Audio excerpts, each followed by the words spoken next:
Hi friends, आज मैं आपके लिए डी ब्लॉक की सीरीज़ लेके आया हूँ। डी ब्लॉक का क्वेश्चंस लेके आया हूँ, practice questions BSc second year के लिए। और आप इन क्वेश्चंस को अच्छी तरह से प्रैक्टिस करके जाएं। इन क्वेश्चंस में से बहुत सारा आपके पेपर में आने वाला है और अच्छी तरह से पढ़ें, प्रैक्टिस करें। आज हम केवल क्वेश्चंस की प्रैक्टिस करेंगे और थोड़ा समझेंगे भी कि ये चीज़ कहाँ से कैसे मिलती है साथ में। तो थोड़ा सा वीडियो बड़ा हो जाएगा, तो माइंड मत करिएगा। चलिए तो आइए स्टार्ट करते हैं आज की वीडियो। देखिए, डी समुदाय, पहला क्वेश्चन हमारा यह है कि डी समुदाय की तत्वों का अपूर्ण उपकोष होता है। यानी कि डी ब्लॉक के जो तत्व होते हैं, जो डी ब्लॉक के जो एलिमेंट्स हैं, उनका जो अपूर्ण कोश है यानी कि इनकम्प्लीट सबसेल है, वो कौन सी होती है। सिंपल सी बात है कि जो जब भी डी ब्लॉक की बात होगी तो उसके लिए n-1d की बात करेगा। इसका मतलब हमारा आंसर क्या आएगा, n-1d सबसेल ही क्या होती है, अपूर्ण होती हैं, यानी कि इनकम्प्लीटली फिल्ड होती हैं। उसके बाद नेक्स्ट क्वेश्चन है हमारा, निम्न में 3D1 विन्यास किस आयन का है। निम्न में 3D1 विन्यास किस आयन का है। देखो, जब किसी पर पॉजिटिव चार्ज आएगा तो उसकी वैलेंस शेल से इलेक्ट्रॉन जाएंगे। जैसे इसका क्या है, 4s2 3D बिना चार्ज के, मैं बोले तो न्यूट्रल, तो 3D कितना हो जाएगा, 1 हो जाएगा। अगर मैंने तीनों इलेक्ट्रॉन निकाल दिए तो इसका जो 3 इलेक्ट्रॉन माइनस करने के बाद इसके बचते हैं 3D0। सेम अगर इसकी बात करें तो इसके बचते हैं 3D1, और इसकी बात करें तो इसके बचते हैं 3D6, और इसकी बात करें तो इसके बचते हैं 3D5। यानी कि स्कैंडियम के लिए 3D0 है और टाइटेनियम के लिए 3D3+ के लिए, Ti3+ के लिए 3D1 है। तो हमारा आंसर क्या हो जाएगा, क्योंकि उसने 3D1 इलेक्ट्रॉन कॉन्फ़िगरेशन पूछा है तो Ti3+ आयन हो जाएगा। क्या आप समझ गए हैं। और आगे चलते हैं, ज़रा आगे देखिए, नेक्स्ट क्वेश्चन बढ़ते हैं। नेक्स्ट क्वेश्चन है मेरा क्वेश्चन नंबर 3। देखिए, निम्न में अधिकतम अयुग्मित इलेक्ट्रॉन वाला आयन कौन सा है। निम्न में अधिकतम अयुग्मित इलेक्ट्रॉन वाला आयन कौन सा है, तो हमें इसके लिए इलेक्ट्रॉन कॉन्फ़िगरेशन पता होना चाहिए। जैसे Fe2+ आयन के लिए कितना होएगा, 3D6 होता है। इसके डीप को उसमें 6 इलेक्ट्रॉन होते हैं, और इसके लिए कितना हो जाएगा, 3D5 हो जाएगा। इसके लिए अगर हम बात करें तो 3D0 है, और इसके लिए हम बात करें तो 3D8 हो जाएंगे। तो अगर मैं ऑर्बिटल बनाऊं और ऑर्बिटल के अंदर इलेक्ट्रॉन एंटर करूं, तो आप इसके अंदर देखेंगे तो 6 इलेक्ट्रॉन एज इट इज़ भर जाएंगे और एक ये, यानी कि इसके अंदर अनपेयर्ड इलेक्ट्रॉन कितने आएंगे, 4 आएंगे। और इसके जो डी है हमारे, पाँचों बढ़ जाएंगे। इनके मतलब अनपेयर्ड इलेक्ट्रॉन कितने आएंगे, अयुग्मित इलेक्ट्रॉन कितने आएंगे, 5। और इस केस में तो 0 हैं, और इस केस में कितने हो जाएंगे, डी को अगर 5 बार भर के उसके बाद 3 यानी कि 2 हो जाएंगे अयुग्मित इलेक्ट्रॉन। तो सबसे ज़्यादा अयुग्मित इलेक्ट्रॉन किस में से है, ये। ऐसा क्वेश्चन इंपॉर्टेंट है जिसमें सिंपल सी इलेक्ट्रॉन कॉन्फ़िगरेशन आपको सीखना है। लास्ट सेल का इलेक्ट्रॉन कॉन्फ़िगरेशन निकालिए, इलेक्ट्रॉन प्लस जितना चार्ज लगा हुआ उसे 4s में से निकालिए और कुछ डी में से निकाल दीजिए। ठीक है, आगे देखें, निम्न में किस तत्व द्वारा अधिकतम ऑक्सीजन संख्या प्रदर्शित की जाती है। निम्न में किस तत्व द्वारा, तो याद कर लीजिए, Mn के द्वारा। Mn के द्वारा सबसे अधिक ऑक्सीजन संख्या प्रदर्शित की जाती है। उसके बाद आगे की तरफ बढ़ते हैं तो संकुल आयन ZnNH3 की ज्यामिति कितनी है। हमारे पास जो संकुल आयन है ZnNH3 है, तो ऐसे कंपाउंड की जो ज्यामिति होती है वो हमेशा समचतुर्बली, क्योंकि इसके लिए 3D10 है, यानी कि बाहर वाले ऑर्बिटल ही पार्टिसिपेट करते हैं, यानी कि sp3 ऑर्बिटल ही पार्टिसिपेट करेंगे। तो ऐसे केस में समचतुष्फलकीय इसकी स्ट्रक्चर हो जाएगी, याद रखेंगे। नेक्स्ट क्वेश्चन, क्वेश्चन नंबर 6 है हमारे पास। संकुल आयन TiS2O का होल 6 का रंग 3+ आयन का जो रंग है वो कैसा है। क्वेश्चन नंबर हमारे पास 6 में क्या कह रहा है कि हमारे पास ये जो आपको दिख रहा है TiS2O का जो कलर है वो कलर पूछ रहा है, तो हमेशा इसका कलर कैसा रहेगा, इसका कलर बैगनी रहेगा। मैं आपको एक वीडियो बनाऊंगा जिसमें आपको कलर भी याद कराऊंगा, कलर की ट्रिक्स बताऊंगा, यानी कि नेक्स्ट वाली वीडियो में आपको मैं ट्रिक्स वगैरह जो सिखाऊंगा उसमें, यानी कि ट्रक चलाना सिखाएंगे हम आपको।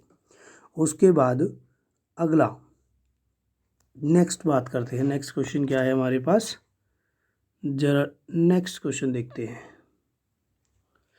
देखिए क्वेश्चन नंबर 7 जो हमारे पास है, 7 कह रहा है Ti4+ आयन का रंग, अगर इसके अंदर एक भी अनपेयर्ड इलेक्ट्रॉन नहीं है। सिंपली देखने का तरीका है, वैसे कलर का मतलब क्या है, किसी के अंदर डी ब्लॉक का कोई भी कंपाउंड बनता है तो जो कलर होता है वैसे डी ट्रांजिशन के थ्रू बोलते हैं कि डी ट्रांजिशन के थ्रू है, लेकिन हम जनरली देख सकते हैं कि अगर उसके अंदर अनपेयर्ड इलेक्ट्रॉन है यानी कि अयुग्मित इलेक्ट्रॉन उपस्थित है तो वो कलर होगा, नहीं है तो वो रंगहीन होगा। आंसर यानी कि कलरलेस होगा, इसका आंसर डी होगा, क्योंकि इसमें एक भी इलेक्ट्रॉन नहीं है, D0 है, 3D0 होगा इसके अंदर। Fe2+ आयन का रंग कैसा होता है। फेरस आयन है, फेरस आयन का रंग हमेशा कैसा रहेगा, ग्रीन रहेगा, हरा रहेगा। उसके बाद सोडियम नाइट्रोप्रोसाइड का सूत्र, हमारे पास सोडियम नाइट्रोप्रोसाइड का जो सूत्र है वो क्या रहेगा, आपको पक्का ही याद कर लेना है, Na2FeCN का होल 5 NO। सोडियम नाइट्रोप्रोसाइड का सूत्र क्या है, Na2FeCN का होल 5 NO। ये हमारे पास सोडियम नाइट्रोप्रोसाइड का सूत्र रहेगा। उसके बाद क्वेश्चन नंबर 10 है, निम्न में से कौन सा तत्व +3 ऑक्सीजन संख्या प्रदर्शित करता है। देखो Pt जो है आपकी जो ऑक्सीजन संख्या है वो +2 दे दिखाता है, ठीक है। ऐसी ऑस्मियम है, ये सब हाईएस्ट ऑक्सीडेशन नंबर, लेकिन जो +3 ऑक्सीडेशन नंबर शो कराने वाला है वो ये +4 भी दिखाता है, वो है हमारा स्कैंडियम, ठीक है। +3 ऑक्सीडेशन नंबर वाला हमारा कौन सा है, स्कैंडियम है यहाँ। क्वेश्चन नंबर 11, PtC2OH4Cl2 में Pt की ऑक्सीडेशन नंबर पूछ रहा है, तो C2 अगर मैं इसमें से निकालूं तो भाई आसानी से X और C2H4 का 0 +- 1 × 2, क्यों, Cl का -1 चार्ज होता है, तो आप निकालेंगे तो इसका ऑक्सीडेशन नंबर कितनी आएगी, +2 आएगी। निम्न में से प्रतिचुंबकीय आयन है, निम्न में से प्रतिचुंबकीय आयन मतलब, प्रतिचुंबकीय का मतलब क्या है भाई, अगर मेरे पास क्या, एक मिनट, अगर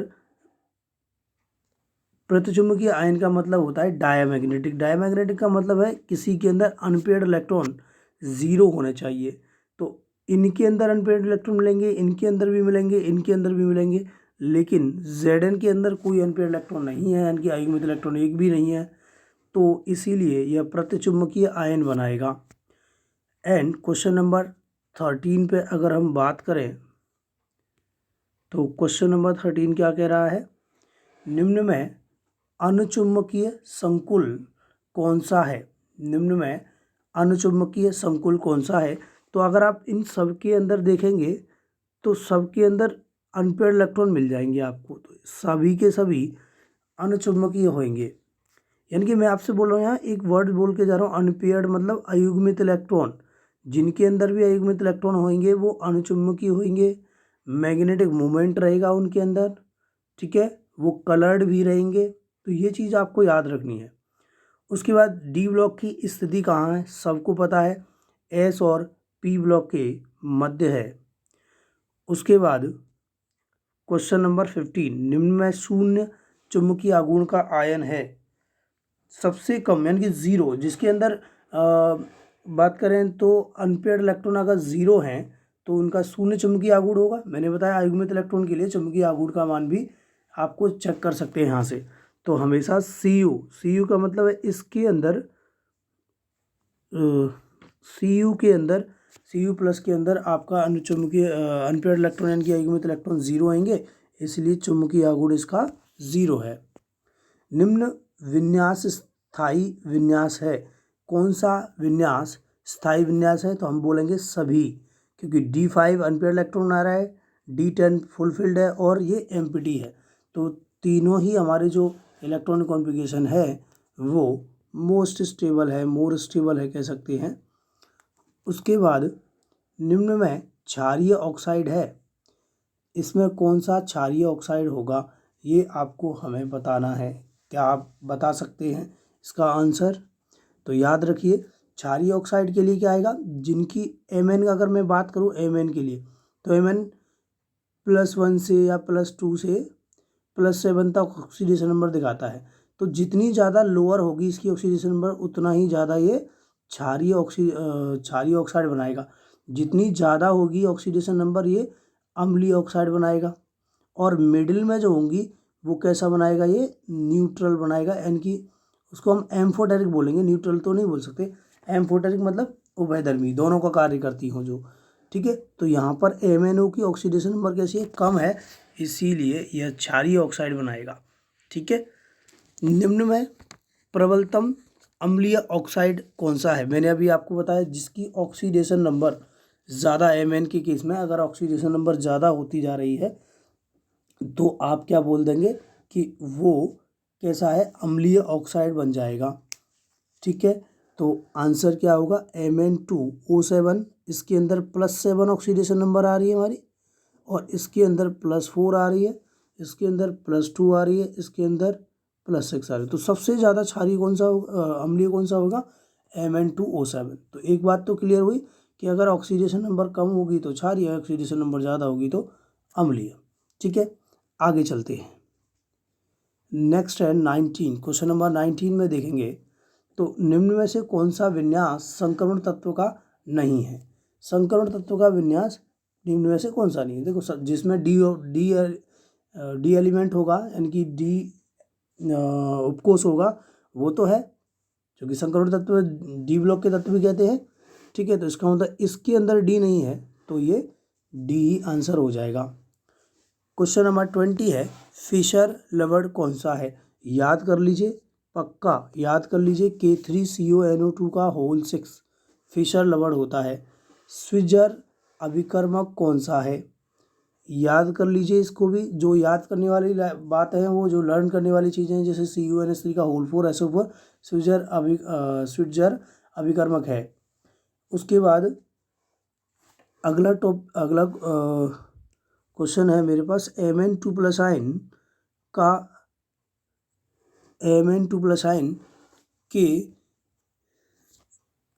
का रंग का कारण कौन सा है? अयुग्मित डी इलेक्ट्रॉन है क्या?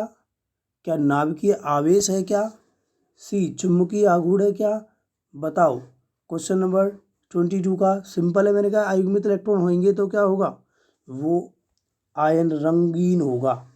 और Mn3+ आयन का रंग है, Mn3+ आयन का जो रंग होगा वो कितना होगा बताइए? नीला होगा इसका कलर, ठीक है। कैसा होगा, Mn3+ आयन का कलर नीला होता है। कल की हम वीडियो में बात करेंगे इसमें कलर के बारे में, कि किस तरह से इसकी कलर को याद रखें, ठीक है। तो इंतज़ार करिएगा, कमेंट करिएगा कि बनाएं कि नहीं, ठीक है। उसके बाद Cr3+ आयन का रंग है, Cr3+ आयन का जो रंग होता है वो कितना होता है आपको बताना है। आप खुद ही सोचिए, दिमाग लगाइए, अगर सुना हो तो कहीं। तो Cr3+ आयन का रंग हरा होता है, पक्का ही याद रखना है। निम्न में से संक्रमण तत्व कौन सा है, कौन से हैं? तो हमेशा डी ब्लॉक के तत्व ही संक्रमण तत्व होते हैं। डी ब्लॉक के तत्व हमारे कैसे होते हैं, संक्रमण तत्व होते हैं। उसके बाद जलीय विलयन में रंगीन आयन है। इन सब में देखो, जिसमें जिसमें अनपेयर्ड इलेक्ट्रॉन मिलेंगे वो रंगीन आयन है, तो वी में मिलेंगे। वी में आपको कैसे मिलेंगे, आपको रंगीन आयन मिलेंगे। उसके बाद क्वेश्चन नंबर 27 है, निम्न में से किस आयन में अयुग्मित इलेक्ट्रॉन नहीं है। देखो कौन सा आयन है जो अयुग्मित इलेक्ट्रॉन नहीं रखता है, तो Ti4 प्लस आयन में अयुग्मित इलेक्ट्रॉन नहीं है। उसके बाद अगला आगे क्वेश्चन देखिए, निम्न ऑक्सीजन संख्या के संकरण धातु आयन होते हैं। निम्न ऑक्सीजन संख्या भी बताया था, जिसकी ऑक्सीजन संख्या कम होगी वो क्षारीय होंगे, वो तो क्षारीय होंगे। उच्च ऑक्सीजन संख्या के संकरण धातु आयन होते हैं। उच्च ऑक्सीजन संख्या के संकरण धातु आयन होते हैं हमेशा अम्लीय। उसके बाद CO की उपसंयोजन संख्या, लिगेंड्स देख लीजिए, अगर मोनोडेंटेड है तो 6 लिगेंड है तो 6 इसकी उपसंयोजन संख्या कितनी होगी, 6 होगी। आगे चलते हैं, आगे देखिए क्वेश्चन नंबर 31, CuNH3 का होल 4 2+ आयन में Cu की उपसंयोजन संख्या सब बता देंगे, ये तो इससे ज़्यादा इजी कुछ भी नहीं है। इसकी ज्यामिति कितनी है, अष्टफलकीय होगी, 6 लिगेंड्स होंगे तो अष्टफलकीय होगी। हाँ, NiCN का होल 4 3+ आयन में थोड़ा सा सोचना है आपको कि इसकी ज्यामिति कैसी होगी, ठीक है। तो वर्ग समतलीय होती है NiCN का होल 4। ये क्वेश्चन इंपॉर्टेंट्स है जो आप देख रहे हैं सॉरी। उसके बाद आगे संकरण तत्वों का क्रियाशील का क्रम है। संकरण तत्वों की क्रियाशीलता का जो क्रम होता है वो कौन सा है। आंसर 3D वाले जो संकरण तत्व होते हैं वो ज़्यादा क्रियाशील होते हैं बजाय 4D और 5D के। 4D एंड 5D ऑक्सीजन तत्वों की स्थायी ऑक्सीजन अवस्थाएं होती हैं। हमारा क्या है, 4D और 5D तत्वों की ऑक्सीकरण अवस्था क्या होती है, इनकी और इनकी लगभग 7 और 8 के समथिंग जाती हैं स्थायी ऑक्सीजन संख्या, ठीक है। उसके बाद और आगे चलते हैं, just a minute, question number 36, D समुदाय के तत्वों के संकुल में सामान्य उपसहसंयोजन संख्या है।